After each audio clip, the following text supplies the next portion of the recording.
Assalamualaikum warahmatullahi wabarakatuh.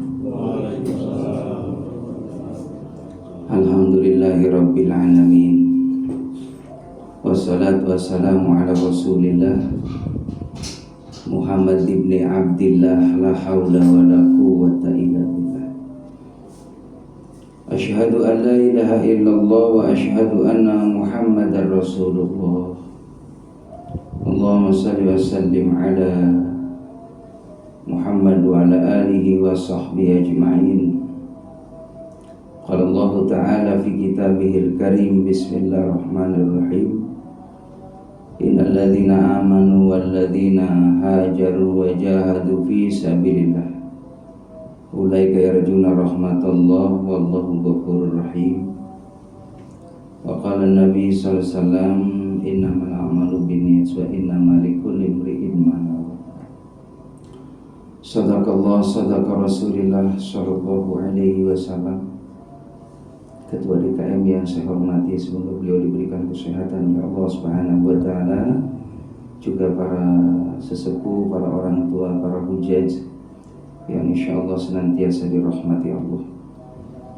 Alhamdulillah, tentunya kita bersyukur kepada Allah Subhanahu wa taala karena pada malam yang mubarakah ini kita bisa melaksanakan sholat maghrib secara berjamaah, dilanjutkan dengan ta'lim. Semoga amal ibadah yang kita lakukan menjadikan asbab kita selalu dijaga imannya, amal solehnya, sehingga bisa istiqomah sampai kita menghadap Allah Subhanahu wa taala, dan Allah wafatkan kita dalam keadaan husnul khatimah. Amin ya rabbal alamin.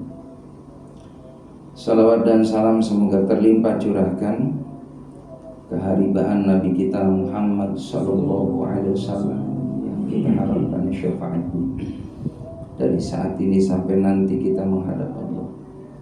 Dan mudah-mudahan ketika dibangkitkan di padang mahsyar, kita berada di barisan baginda Nabi kita Muhammad sallallahu alaihi wasallam bi syafaati Rasulillah sallallahu alaihi wasallam. Jemaah rahimakumullah, kita sudah di pertengahan bulan Muharram, tahun baru Hijriah 1447. Berarti kita ini jemaah rahimakumullah bertambah usia, ya, bertambah umur. Ya, ketika kita bertambah umur jemaah rahimakumullah, dalam Al-Quran itu amanu amirhu naqisu fil khalqi afala yaqilun. Bertambahnya usia dikurangi bermacam-macam bentuk kejadian yang Allah berikan kepada kita semua. Maka bertambahnya usia, satu persatu ayat Allah dihadirkan kepada kita agar kita ini benar-benar memahami tidak ada daya upaya kecuali memang ditolong oleh Allah. Ya, mata kita udah mulai ya berkurang, penglihatan kita udah mulai buram, ya. Kalau nggak dipakai alat bantu, nah saya makanya sekarang udah pakai kacamata, Pak. Ya, Pak DKM, saya pakai kacamata ini saya. Tuh, Masya Allah. Ketika dipakai kacamata, ya kayak usia 17, ya, muda lagi. Ya, memang syariat, ya, syariat itu perlu. Syariat jamaah rahimakumullah. Ya, begitupun yang namanya ya, tenaga udah mulai berkurang, tenaga nggak seperti dulu. Kalau dulu jemaah rahimakumullah yang namanya kita jalan pagi itu muter dari sini Asem, Gading, balik lagi ini udah aman. Sekarang Pak baru Asem aja udah istirahat 3 kali. Ya, di PTI 2 dulu istirahat, ya kan, dari gorengan. Ya, istirahatnya udah banyak. Ya, yang penting olahraga. Udah mulai dikurangi nikmat tenaganya. Dari makanan juga udah mulai dikurangi. Ya, nafsu makan beda dengan dulu. Kalau kita waktu muda, wah luar biasa, sate ya, 15 aman. Kambingnya, ya, sekarang kambing mau makan sate kambing Pak, 10 tusuk aja udah mikir, ya, paling 3 deh. 3 gitu. Jemaah rahimakumullah, sudah mulai ya dikurangi yang manis-manis, teh manis sudah mulai dikurangi. Kalau kopi ada keterangan tuh, kopi itu bagus tuh buat kesehatan ya. Bagus, apalagi yang begadang di tengah malam itu ya, yang tugas malam kudu ngopi. Tapi kopinya bagusnya kopi pahit. Begitu. Itu ada penelitian bagus. Tapi juga jangan over. Jangan kecanduan tiada hari tanpa ngopi. Ini juga kurang bagus. Ya ala kadarnya aja. Ya, kalau saya alhamdulillah jemaah rahimakumullah kondisional aja gitu. Ketika di taklim ada kopi ya saya minum kopinya. Ya, karena jarang ngopi. Nah, ini kebetulan. Ya, jemaah rahimakumullah sudah mulai berkurang ya, dari mulai ya, fisik. Makanya di masa muda itu Nabi sampaikan wasababaka qabla harami, gunakan masa muda sebelum tua. Karena ketika masa muda ya masih energinya luar biasa ya, produktif ya, masih mendukung lah suasananya. Makanya rahimakumullah ada keterangan kalau memang kita ini dari masa mudanya 25 tahun rumah tangga, 30-40 tahun ini rahimakumullah, ini sudah masa-masa ya tanda-tanda seorang itu sukses dari segi kasab ikhtiar duniawinya. Jadi kalau sudah rumah tangga 25, 15 tahun merintis kan berumah tangga, jemaah rahimakumullah, ada yang alhamdulillah cepat prosesnya. Ya, sudah bisa beli rumah nyicil BTN, bayar tapi nyicil. Ya, ada yang cash. Tapi di sini perumahan rata-rata udah lunas ya. Udah lunas karena udah ya sekitar 30-an tahun udah ya. Begitu. Kalau di daerah sono yang setu itu baru 10 tahunan BTR ke sana. Jadi jemaah rahimakumullah, ketika 15 tahun kita berusaha karena masa-masa produktif, lalu ya menurut penelitian kalau sudah 40 tahun sudah punya tempat tinggal, sudah punya pasangan, sudah punya anak, ya maka zona aman. Tapi kalau sudah 40 tahun lebih, ya mohon maaf jemaah rahimakumullah, masih juga kita artinya ya darurat, masih belum punya tempat tinggal, masih belum punya pasangan. Ya ini udah zonanya zona harus mujahadahnya sungguh-sungguh. Nah kita ini sudah melewati fase itu Pak, udah aman kita. Makanya kalau nggak syukur sama Allah malu kita. Kita alhamdulillah jemaah rahimakumullah dikasih anak kita sudah melalui fase pendidikan dari TK sampai ke perguruan tinggi, bahkan kita sudah menjadi wali, sudah menyaksikan anak kita ijab qabul. Udah pantaslah kalau kita ini bersyukur kepada Allah Subhanahu wa taala. Dikasih tempat tinggal, dikasih pekerjaan, walaupun ya namanya materi mah dibilang cukup ya cukup, dibilang kurang. Tergantung kitanya yang memanage. 1 juta bagi orang yang syukur ini gede. Tapi bagi orang yang kufur gak mau terima kasih kecil. Dari ya merasa bahwa nikmat rezeki yang Allah berikan itu merasa kecil, maka ya tadi tidak ada berkah di dalamnya. Tapi ketika ada syukur di dalamnya, seberapapun Allah kasih kita terima alhamdulillahirabbil alamin, lalu dipergunakan nikmatnya untuk taqarrub kepada Allah, ini yang membuat kita hayatan thayyibatan, hidupnya senang, hidupnya bahagia. Sehingga kata Ibnu Katsir jamaah rahimakumullah, tanda orang yang hidupnya bahagia itu qanaah, merasa cukup. Ya, ada jamaah saya itu ya apa sharing nih, Ustaz, dulu saya waktu anak-anak saya sekolah, ya saya dulu masih muda produktif gitu, usia 30 sampai 50, itu yang namanya rezeki itu gampang banget. Peluang materi itu mudah.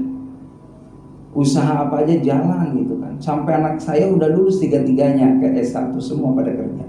Sekarang udah masa tua, saya sendirian di rumah sama istri. Kayaknya rezekinya pas banget gitu. Gak kayak dulu. Makanya ada hadis bahwa Allah Subhanahu wa ta'ala akan menambung rezeki kepada hambanya sesuai dengan kebutuhannya. Jadi kalau kita udah sepuh gitu, udah tua kayak gini nih, ya rezekinya memang Allah takarin pas. Yang penting ketemu buat besok masak, udah kaya kita nih. Yang penting sehat. Kan kata Nabi, orang yang kaya itu satu, kalau dia bisa ibadah dengan baik, udah kaya di mata Allah. Ada seorang ulama yang dimuliakan oleh Allah Subhanahu wa ta'ala, Ibnu Sina, beliau menyampaikan itu, kalau orang di dunia ini merasakan hidupnya tenang, berarti dia sudah diberikan surga sebelum surga. Tenang hidupnya, nyaman, ya, qanaah tadi, dia sudah diberikan tanda-tanda memperoleh surga sebelum surga. Karena ketenangan itu kan sumbernya dari Allah. Alladzi anzala sakinah fi qulubil mu'minin. Sesungguhnya Allah menurunkan ketenangan pada orang yang beriman. Jadi tidak menjamin orang yang banyak duitnya dia senang, tenang, senang, belum. Justru problem rumah tangga, problem luar biasa, sehingga nyari kenyamanan, ketenangan dia tidak dapat. Karena ketenangan sejatinya Allah yang ngasih. Maka di saat seorang itu bisa menikmati ibadah, lalu bersyukur dengan yang ada, dia ada jiwa qanaahnya, dia sudah diberikan tanda alamatus sa'adah min ahli jannah. Ini tanda orang yang akan dapat surganya Allah.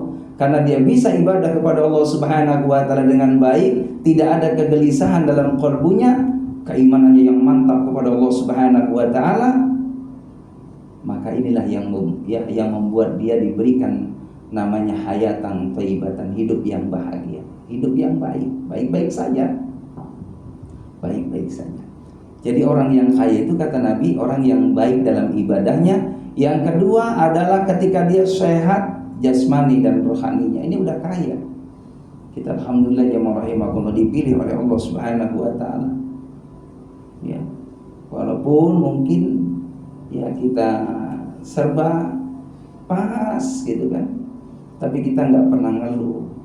Ibadah kita dapati semua, sholat di awal waktu, bisa tilawah Al-Quran, bisa berzikir, bisa berdoa, bisa terus ya belajar tentang ilmu agama, memperdalam ilmu agama, ingin menjadi orang yang banyak pengetahuan dan mengamalkan pengetahuan agama sehingga menjadi orang yang soleh. Ini kesempatan ini luar biasa dari Allah Subhanahu wa ta'ala, yang mungkin ya tidak semua orang dipilih seperti itu. Maka jamaah yang dimuliakan oleh Allah Subhanahu wa ta'ala, tanda orang yang diberikan hayata yang thayyibatan adalah jiwa yang qanaah. Lalu yang kedua adalah ikhlas. Nah ini ikhlas ini jamaah rahimakumullah, ikhlas karena Allah Subhanahu wa ta'ala. Ibadah kita ini ikhlas karena Allah, sholatnya karena Allah, enggak ngarepin ya imbalan duniawi. Karena ada orang ngeluh, saya udah sholat, sudah tahajud, udah duha, udah banyak baca Quran, tapi ya seperti ini aja gitu, gak ada perubahan dari segi materi. Ya, terus mana hasil dari ibadah yang saya lakukan? Bukankah kalau banyak ibadah nanti bakal disayang sama Allah dan sebagainya? Dari niatnya saja sudah salah. Niatnya berharap materi. Coba kalau kita niatnya lillah karena Allah Subhanahu wa ta'ala, bukankah sudah diajarkan oleh Allah, inna sholati wa nusuki wa mahyaya wa mati lillah, karena Allah. Sholatnya karena Allah. Nanti kalau sudah ikhlas, buahnya ikhlas itulah yang nanti dapat perhatian khusus dari Allah Subhanahu wa ta'ala. Ikhlas setahun, 2 tahun, 3 tahun, terus sampai kapanpun, sampai ya mata menutup, ya sampai menutup mata. Ada ikhlas di dalamnya. Rubba amalin shogir tu'zimuhu. Berapa banyak orang yang kelihatannya kecil amalnya tapi dibesarkan oleh Allah. Wa rubba amalin kabir tuzkiruhu. Berapa banyak orang yang kelihatan amalnya besar tapi dikecilin nama Allah. Wa huwa niat. Dia adalah niat. Ya. Al-ikhlasun niyah, ikhlas dalam melakukan pekerjaan.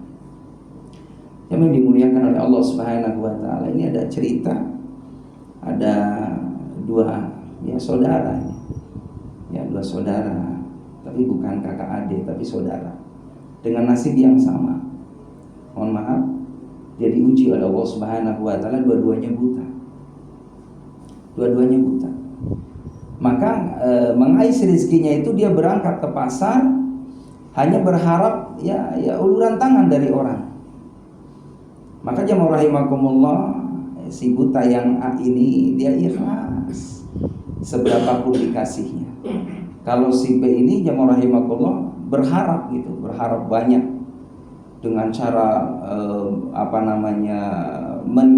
mencari iba dari orang lain.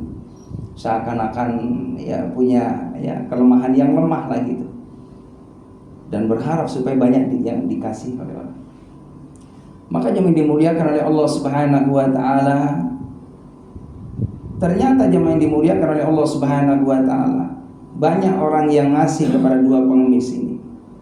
Banyak yang ngasih ya kedua pengemis ini. Termasuk ada seorang yang terkenal kaya raya, ya, dia selalu membagi roti tiap hari.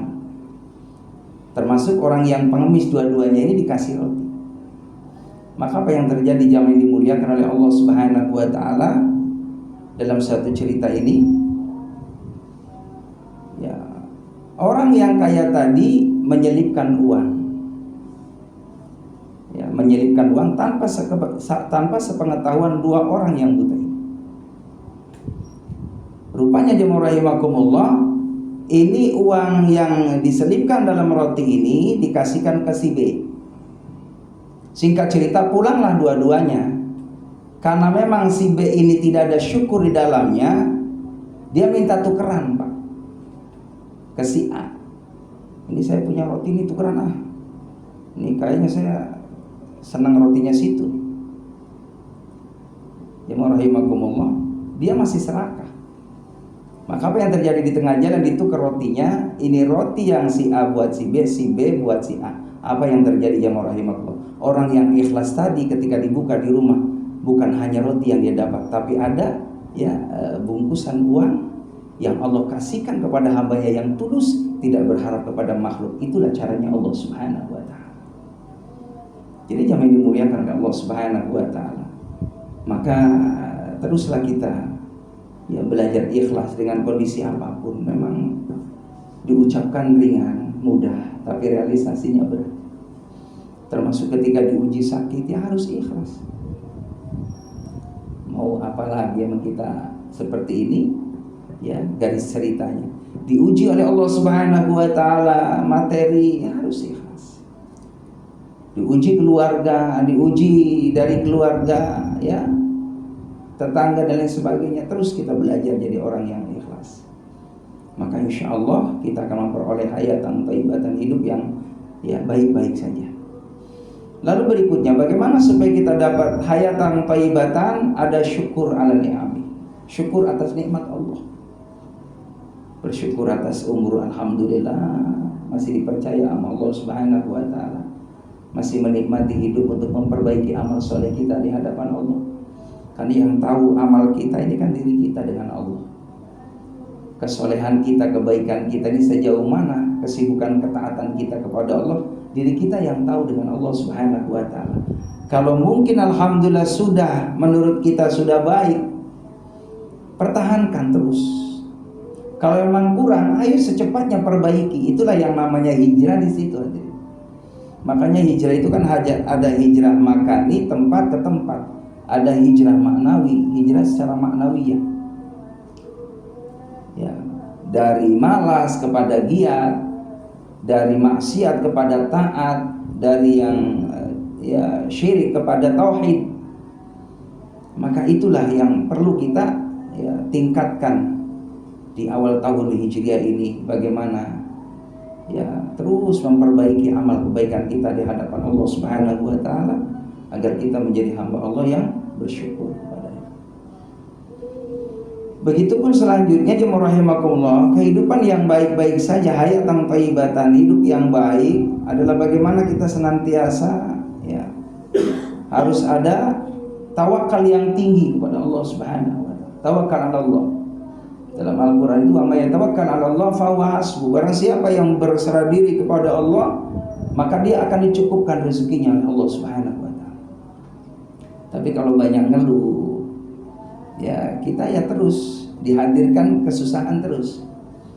Tapi kalau kita terus ada tawakal yang tinggi kepada Allah Subhanahu wa taala, bahwa selama kita masih ada, masih hidup, masih ada jatah rezeki buat kita. Pasti ada jatah rezeki buat kita. Dan rezeki yang paling berharga adalah rezeki kita bisa melakukan ketaatan kepada Allah Subhanahu wa taala. Apalah artinya kita dikasih rezeki tapi lupa kepada Allah. Ya. Rezekinya banyak, materinya banyak, tapi ibadah diabaikan. Ya, ini udah rugi di hadapan Allah Subhanahu wa taala. Maka yang kita minta rezeki tetap berjalan, ya terus seberapapun Allah kasih, tapi kita tetap tawakal yang tinggi kepada Allah Subhanahu wa taala. Dari tawakal itulah nanti Allah akan cukupkan rezeki. Jamaah yang dimuliakan oleh Allah Subhanahu wa taala. Juga hayatan thayyibatan, kehidupan yang baik itu adalah dia senantiasa terus birrul walidain. Jangan pernah kita bermimpi kita hidupnya akan dibahagiakan oleh Allah, akan baik-baik saja kalau kita sama orang tua uqul walidain, nyakitin orang tua. Kalau kita orang tua kita masih ada, alhamdulillah terus bakti kepadanya. Ya, belum lama heboh tuh di YouTube. Ada anak yang dia ngusir ya orang tuanya di atas materai, tidak mengakui, Pak. Dititipkan ke panti sampai orang panti nangis. Dua-duanya anak karena tidak dibekali akidah, tidak dibekali ibadah, tidak dibekali akhlakul karimah. Di masa tua yang semestinya orang tua butuh perhatian dari anak-anaknya, sebagaimana dulu masa kecilnya perhatian yang penuh orang tua terhadap anaknya, ternyata Allahu Akbar di masa tuanya dititipin nih, terserah sampai meninggal pun saya nggak mau tahu, nggak usah dikasih tahu. Ini anak durhaka. Sampai nangis-nangis tuh orang tuanya. Termasuk yang dititipin nangis-nangis. Rupanya nggak mau ngurusin. Nauzubillah min dzalik. Padahal kalau kita pengen dapat berkah dari Allah Subhanahu wa taala, selama kita terus bakti terhadap orang tua dan orang tua ridho kepada kita, Allah ridho kepada kita, udah aman dunia akhirat. Jangan pernah kita sibuk dengan kesolehan kita. Kalau kita tidak birrul walidain, sangat disayangkan kesolehan kita di hadapan Allah. Ini kisah nyata, Pak, di Mesir. Jadi ada orang yang kaya raya, maka tinggallah itu ayahnya beserta anaknya. Bismillahirrahmanirrahim. Tinggallah di rumah yang anak kaya itu. Cuman tadi ya namanya kita pasangan tuh butuh yang seirama dengan kita. Kadang kita sudah baik, Pak, sama orang tua kita. Di sisi lain pasangan kita tidak paham agama, sehingga kita kalah dengan istri kita. Padahal orang tua kita lebih utama daripada pasangan kita. Jauh lebih penting, lebih utama, karena ridhonya, surganya kita ada pada ridho orang tua kita, bunda kita. Jadi kalau kita sayang kepada istri kita, maka bunda lebih sayang daripada istri kita.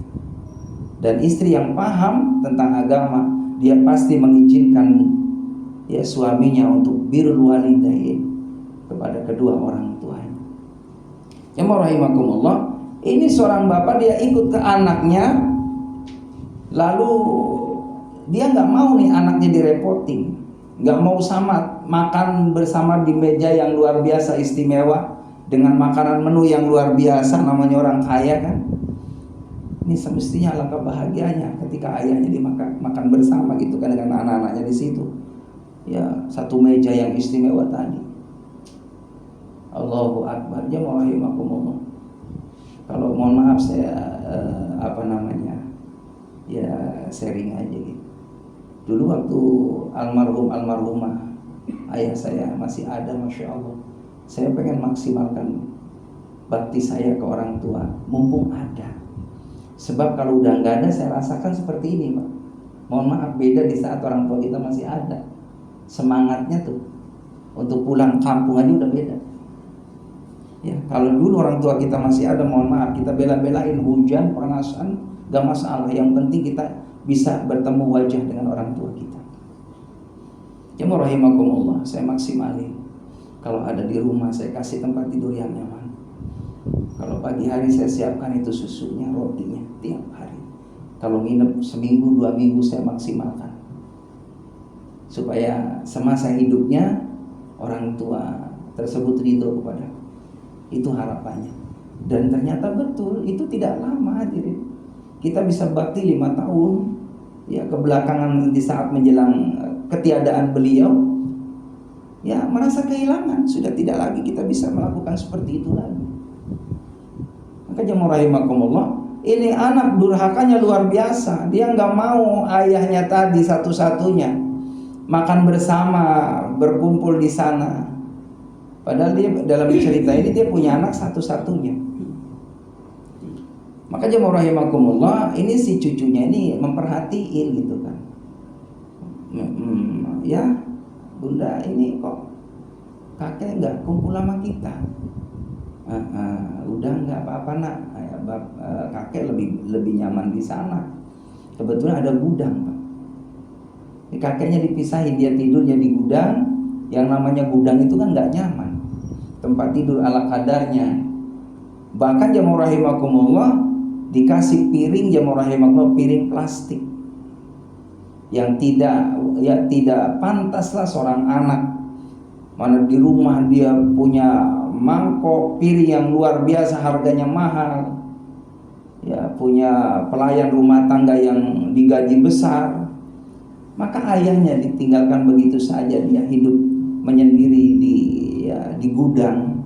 Waktu makan dihantarkan itu sama pelayan rumah tangganya ke sana. Disiapkan itu nasi, lauk ala kadarnya pakai piring plastik.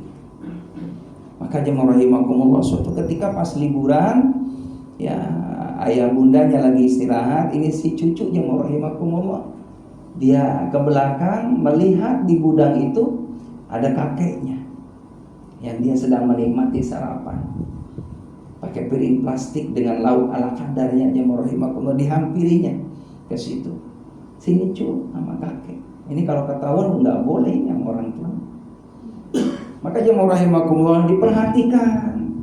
Oh, kakek makannya kok pakai piring plastik, lauknya ala kadarnya.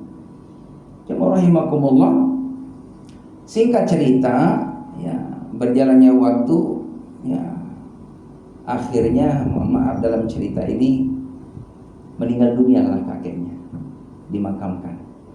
Si cucu tadi ingat, terkesan, terngiang-ngiang bahwa di masa tuanya nanti ayah bundanya akan diperlakukan sama sebagaimana mereka memperlakukan ayahnya.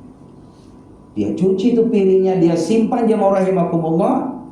Lalu ketika disimpan, lalu suatu ketika ngobrol dengan ayah bundanya, maka jemaah dimuliakan oleh Allah Subhanahu wa taala. Dia ngomong tuh anaknya, ayah bunda, aku beberapa hari ke gudang nyuci piring bekas kakek dulu almarhum. Saya cuci tuh. Emang buat siapa nak? Kamu cuci. Nanti kalau ayah bunda udah tua, aku juga sama siapin makanan seperti ini. Dan nanti ayah tinggal di sana seperti kakek. Terketuplah, tersentuhlah tadi, masya Allah.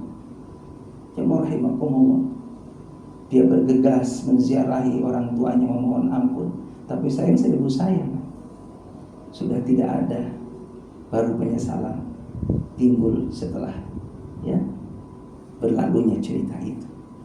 Maka ini hadirin jemaah rahimakumullah, pelajaran buat kita semua dari hikayat, dari cerita apapun, selama itu baik, ayo kita lakukan.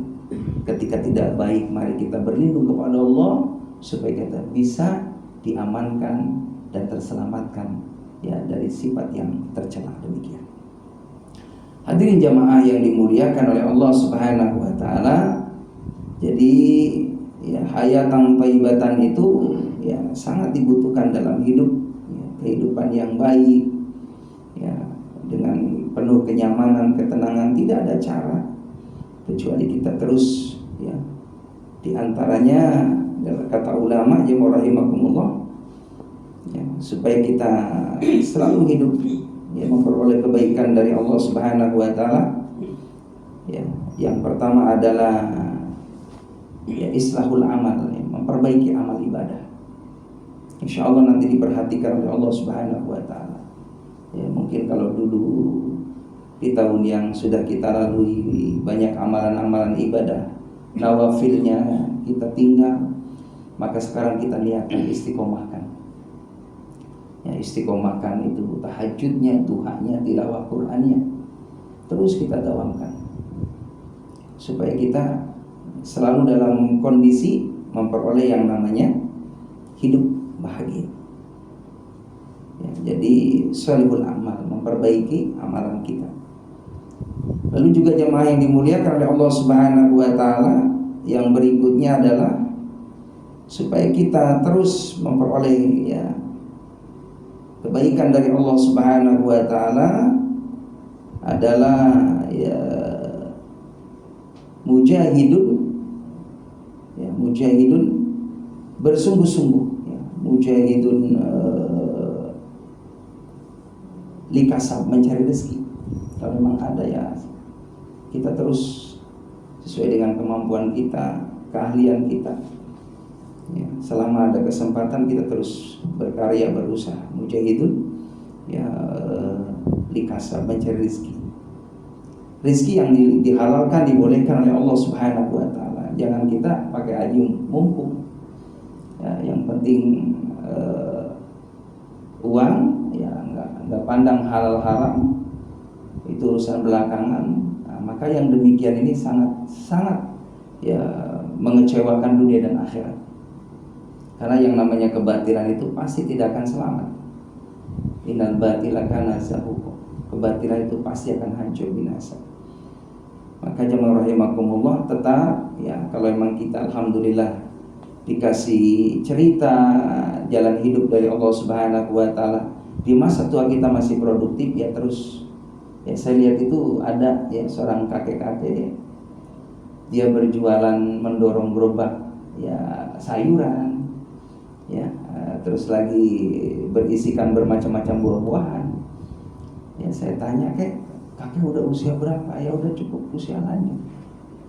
Kakek udah waktunya istirahat. Ini, ya, tapi memang saya butuh materi, Ustaz.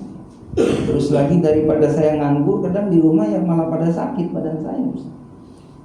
Ya, saya berangkat ikhtiar mencari rezeki, ya, semampu saya. Jadi itu, ya artinya kalau memang ada kesempatan itu lakukan, ya, tidak malah bagus. Ya, mujahidun likasab, mencari rezeki dari hasil keringat sendiri. Karena Nabi Daud itu jemaah rahimakumullah, beliau menikmati makanan ya hasil dari kerja kerasnya. Begitu. Dan dia bilang, kakek ini, saya alhamdulillah di samping memanfaatkan masa tua saya produktif, ya, juga bisa bersedekah. Kadang ada orang datang minta, ya, beli daripada jualan saya, dia kurang duitnya, ya saya ikhlaskan, Pak Ustaz. Udah biarin, bawa aja, nggak apa-apa. Kalau emang nggak punya uang, bukankah itu juga merupakan amal ibadah buat kami, Ustaz? Luar biasa. Jadi jemaah rahimakumullah, ya, itu juga cara bagaimana supaya artinya kita tidak berharap uluran tangan dari siapapun kalau selama kita masih bisa. Lalu berikutnya jemaah rahimakumullah, nafi'ul li ghairi, ya, memberikan manfaat kepada orang lain. Ya, ini juga, ya, disampaikan dalam hadis Nabi Muhammad, khairun nas, sebaik-baik manusia, man tala umruhu wa hasuna amaluhu. Orang yang dipanjangkan umurnya, dia selalu baik amalnya. Wa syarrun nas, seburuk-buruk manusia, man tala umruhu wa sa amaluhu. Dipanjangkan umurnya tapi dia malah gemar berbuat dosa. Nah, ini renungan buat kita. Jadi orang yang umurnya barokah, dipanjangkan umurnya, semakin disibukkan dengan amal-amal kebaikan. kebaikan di mata Allah Subhanahu wa taala. Tapi ketika panjang umurnya tapi dia malah lupa kepada Allah, yang ada adalah ya hubud dunia, kecintaan kepada materi, lupakan akhirat. Nah, ini wasyarun seburuk-buruk manusia. Maka yang dimuliakan oleh Allah Subhanahu wa taala, maka bagaimana kita memberikan nafi'un li ghairi, memberikan manfaat kepada sesama manusia, termasuk bukan hanya manusia, hayawan, tumbuhan. Suatu ketika sahabat Umar yang rahimakumullah, sahabat Umar lagi lewat, dijumpainya ya, ada seorang yang dia sedang memain-mainkan burungnya di lapangan, di lapangan. Nah, sehingga jemaah rahimakumullah, sehingga Umar menyatakan, bolehkah aku beli burungmu ini? Ya, untuk apa wahai bapak? Kata orang yang punya burung tadi, akan aku beli dan akan aku lepaskan. Karena buat main-main, hadirin, buat main-main gitu. Jadi tidak di apa namanya, dipelihara baik. Dari segi hukum ada keterangan, selama kita memang bisa memelihara dengan baik, makanannya, perawatannya, kesehatannya, melihara binatang boleh-boleh saja. Tapi kalau untuk tadi main-mainan gitu, apalagi disakitin, itu alangkah baiknya dilepas. Dan Umar dapat pujian ketika membeli burung orang yang punya dan merasa tidak nyaman burung itu, dan Umar mendapatkan daripada ya kebaikan dari Allah Subhanahu wa taala dalam satu riwayat.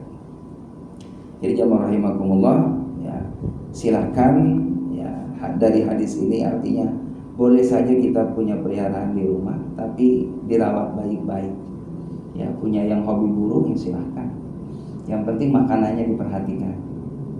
Begitu, kesehatannya diperhatikan. Ada butuh apa namanya, pagi hari gitu kan, cahaya ya perlu dirawat baik-baik.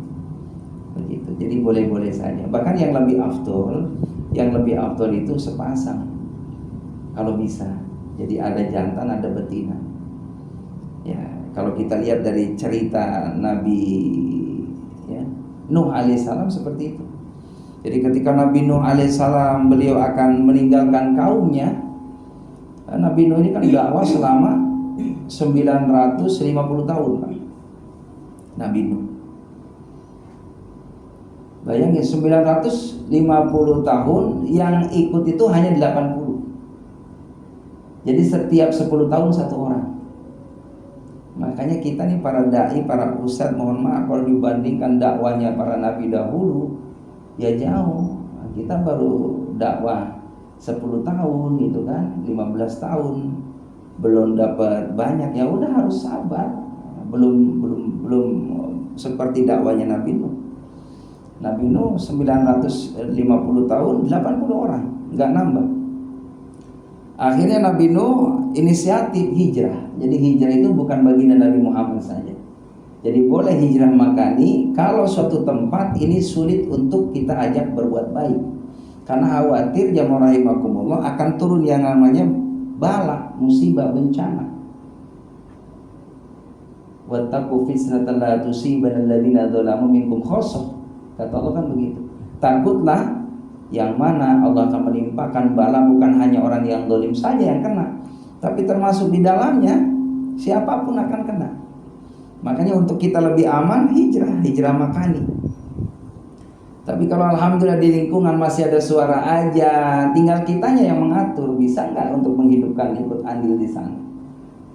Ya, jadi tidak jadi alasan hijrah ke tempat yang lain selama masih ada tempat ibadah, masih kondusif, ya tidak ada alasan. Terus lagi mau nyari tempat yang seandainya lebih dekat ke masjid seandainya gitu kan, malah justru lebih jauh Pak, pahalanya lebih banyak daripada kan di depan nih. Ya berapa langkah itu ke sini. Nah, dulu ada sahabat begitu. Sahabat Nabi ngomong ke Rasulullah, ya Rasul, enaknya dekat dengan masjid mah, pahalanya kan lebih banyak, justru yang jauh itu lebih banyak. Nah yang dekat sama musola yang nggak usah pindah juga, ya kan ada hadis begitu. Kalau begitu saya nyari yang agak jauhan, nggak juga sama. Yang dekat, yang jauh sama. Yang penting yang dekat ya lebih awal perbanyak ibadah juga kan. Di sini ya, sebelum datang sahabat-sahabat kita sudah buka Quran, baca Quran atau membaca hadis-hadis Nabi tentang ya arti-arti Al-Quran dan lain sebagainya. Itu juga sama, mengisi waktu dalam ibadah. Yang dimuliakan oleh Allah Subhanahu wa taala. Dari sini barangkali ada yang perlu ditanyakan, bersilakan.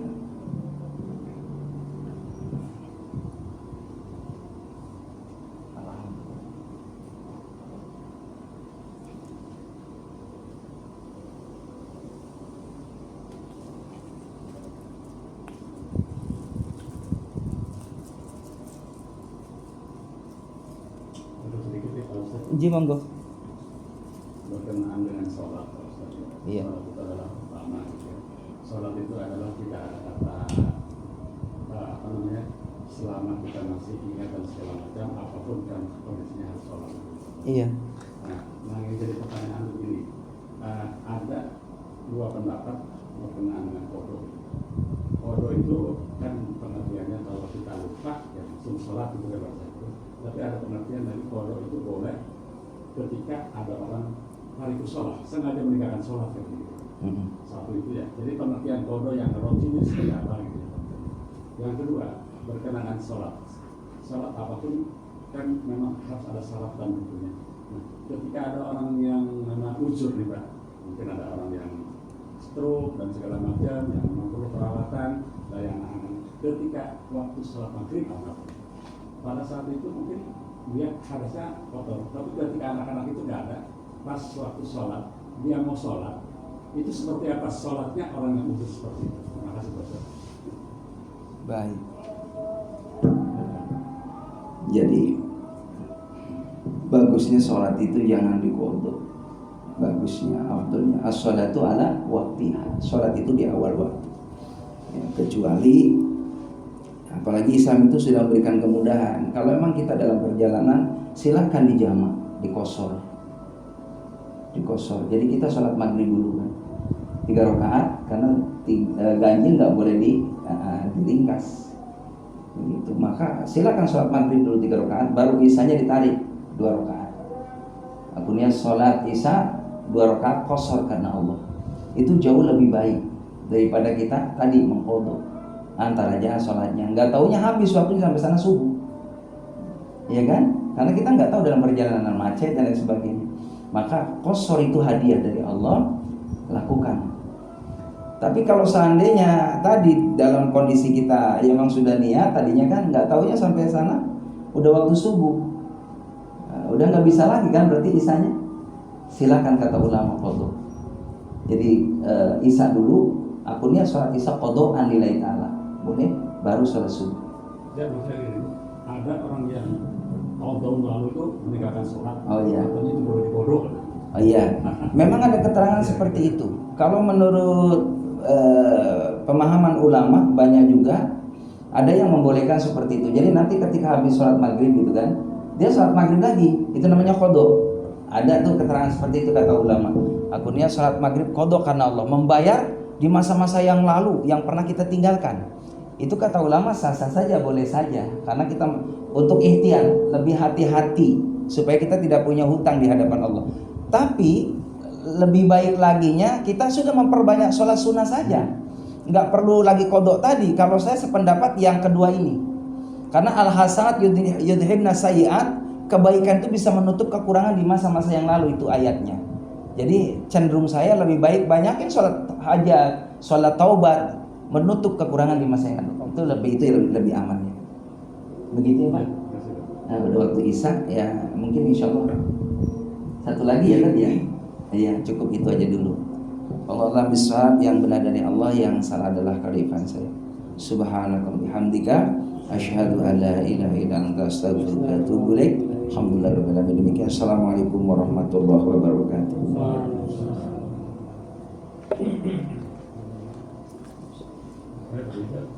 Monggo Pak De. Alhamdulillah nggih matur suwun.